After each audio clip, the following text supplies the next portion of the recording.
பும்ரா தொடர்ச்சியாக ஓவர் போடக்கூடாது.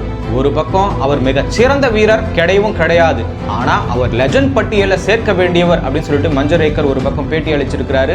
ஆமாங்க, உண்மையான காரணம் தான். ஏன்னா 5 விக்கெட் ஆஸ்திரேலியா மண்ணில் 4 முறை எடுத்திருக்கிறாரு. ஹர்பஜன் சிங் 5 டெஸ்ட் பார்டர் கவாஸ்கர் டிராஃபில 32 விக்கெட் மட்டும் தான் எடுத்திருந்தாரு. 4 டெஸ்ட் போட்டி ஒரு பக்கம் 30 விக்கெட்டை எடுத்திருக்கிறாரு.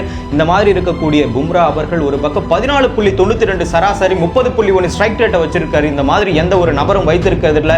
இந்த மாதிரி இருக்கக்கூடிய நபர் தொடர்ந்து போலிங் செய்யக்கூடாது. அதுலயும் 53 ஓவர் 4th டெஸ்ட்ல மட்டுமே வீசி இருக்கிறாரு. அவருடைய கை என்ன ஆகிறது? காயம் ஏற்பட்டால் இந்தியாவுக்கு கடைசி வரை இந்த மாதிரி ஒரு பும்ரா யாரும் கிடைக்க மாட்டார். அதனால அவருக்கு ஓய்வு கொடுங்க, ஒரு பக்கம் கம்மியான ஓவரை வீச வைங்க. 53 ஓவர் என்பது சாத்தியமே அல்ல. எந்த ஒரு மனித சராசரி மனிதனும் எடுக்க முடியாது. இந்த பார்டர் கவாஸ்கர் டிராஃபில ஒரு பக்கம் இரண்டாவது நபர் 17 விக்கெட் மட்டுமே எடுத்திருக்கிறார். இப்ப சொல்லுங்க, அவர் மிக சிறந்த வீரரா இல்லை லெஜண்ட் பட்டியல சேர்க்க வேண்டியவரா என்பதை நீங்க கமெண்ட்ல சொல்லுங்க.